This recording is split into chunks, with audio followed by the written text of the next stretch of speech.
1970. It was during your father's time. Yes, that's right. 1970s, di ko na maalala kasi 2 years old pa lang po ako noon. Anong first time? 1970. But at any rate, how many years ang tenure ng barangay captain? Dati-dati, ayon sa Batas Pambansa 222, nung 1982 to, 6 years talaga ang term. Nag-umpisa talaga yan sa 6 years. Kaya lang, ang nangyari, magkasabay sila ng presidential election at saka nung barangay. Sabi ng COMELEC at sumang-ayon lahat na wag naman pagsabayin at napakagulo, sunod-sunod na eleksyon sa iisang taon. Parang ang mangyayari sa 2025, ganun po rin. Okay, we are trying to postpone next year's election of barangay elections. That's correct. Am I correct? That's correct. So when will it be held? When will So, when will the next barangay election kung be held? naupo ng 2023 plus 6, sa palagay ko, October ng 2029, which works out dahil it will be 1 year after the presidential election. Parang maganda naman po yun kung bago yung Pangulo, bagong mandato, bago rin ang mandato ng mga nasa ibaba. Okay, the proposed measure provided the next barangay and SK election shall be held on the second Monday of May 2029, as you've mentioned earlier, and every 6 years thereafter. It should be the last Monday of October in 2029. Last Monday, Oo. Sana that would be ideal para not on May. wag ng May kasi nga pero okay din kung May. Kung sa tingin ninyo, total it's 1 year later. Yes. Mapaghanda na yung COMELEC. Will this provision indirectly contravene the ruling of the Supreme Court that the succeeding barangay and SK elections shall be held on the first Monday of December of 2025 and every 3 years thereafter? Yes, I think this will be an amendment. This will be a new law which will supersede the previous ones.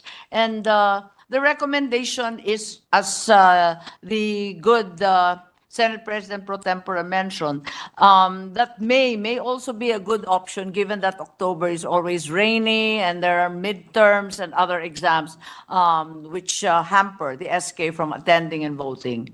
My only concern here, Madam Sponsor, is that if this measure will be passed into law, setting a fixed longer term of 6 years for barangay officials and their kagawads, and there will be a postponement. There may be a scenario that barangay officials would serve longer than the president. Do you agree, Madam Sponsor? I think that's not going to happen. They will serve, in fact, 1 year longer. That's correct. But it should not happen again. It will, thereafter, it will be coordinated 1 year after the president. Pareho lang, 6 na taon. Siguro yung lalampas lang, hindi rin lalampas kasi yung mga nakaupo ngayon, nag-umpisa ng 2023, samantalang ang Pangulo 2022. Tapos yung susunod na election ng Pangulo 2028, ang mga kapitan at mga opisyal 2029 naman. So patas lang sila na 6 na taon, yun nga lang magkasunod. So ibig sabihin, napakaswerte nitong incumbent barangay captains sa buong Pilipinas because they will serve for 6 years. Am I correct? Yes, that's correct. At yung Batas Pambansa, natanong ninyo kanina, yung 1982, 6 years talagang nagsimula yon. Tapos 1988, 5 years. Talagang matagal ito dati. Tayo lang ang nagbagsak sa 3 years. Because by virtue of the Local Government Code of 1988, Yes, that's correct. the term of office was reduced to 3 years. Yes. I think that was a later amendment. Papalit-palit kasi ito Nung 1982, napaltan yung 6 years to 5 years. Nung 1988, 1991, 3 years na lang. Nung 1998, 5 years na naman. Tapos 2002, 3 years na naman. Gawin natin 1 year. Para masaya. Taon-taon eleksyon. Kaya nga, nahihirapan yung mga barangay. Ang dami-daming requirements ngayon sa barangay, sa COA, ang daming problema sa DBM, yung papeles nila halos pareho rin ng munisipyo. Kaya't para lang matuto kung paano mapilapan ito at mag-comply, talagang kinakailangan nila ng halos isang taon para makabisado nila lahat yan.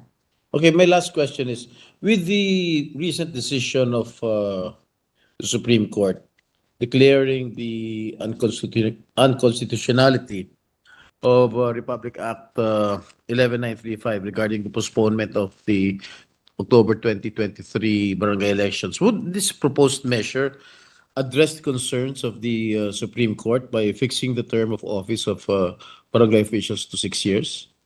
Yes, I believe that there is no contravention of the recent Supreme Court decision because we know that the main and only purpose of RA 11935 was to move the barangay election from 2022 to 2023.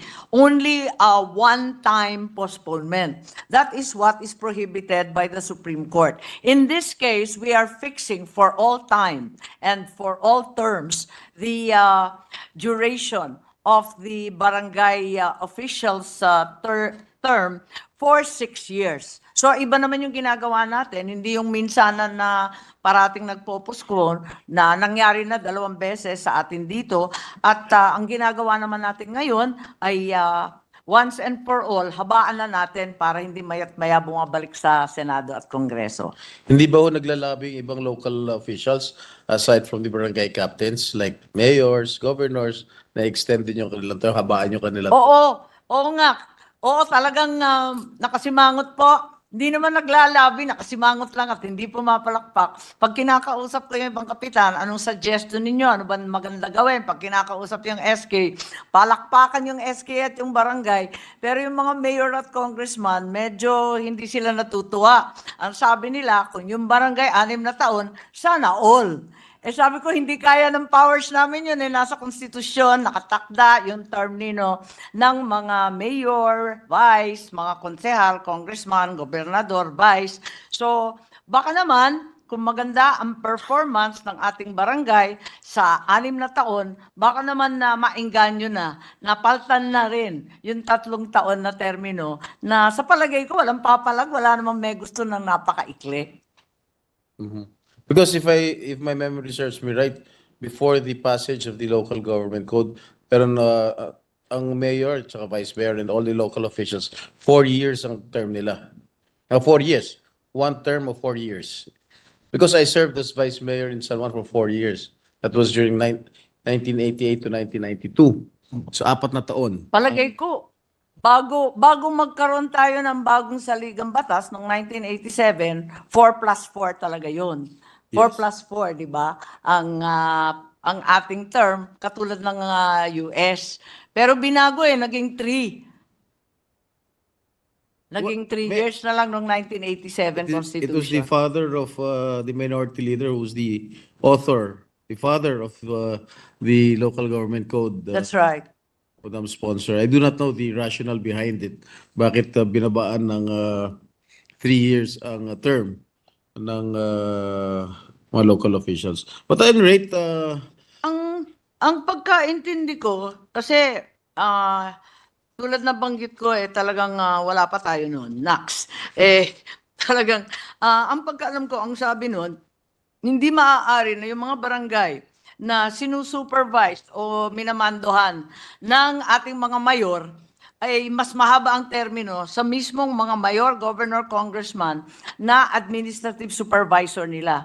Pero kung tutuusin, parang hindi naman yata masyadong mahalaga yung dahilan na yun.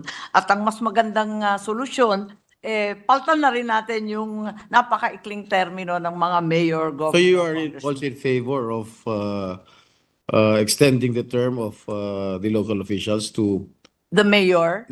mayors and other local Yes, officials? I believe so. I think most mayors would be very much relieved if they didn't have to have so many elections to worry about. Sa San Juan ayoko. Alam ko, kayo nila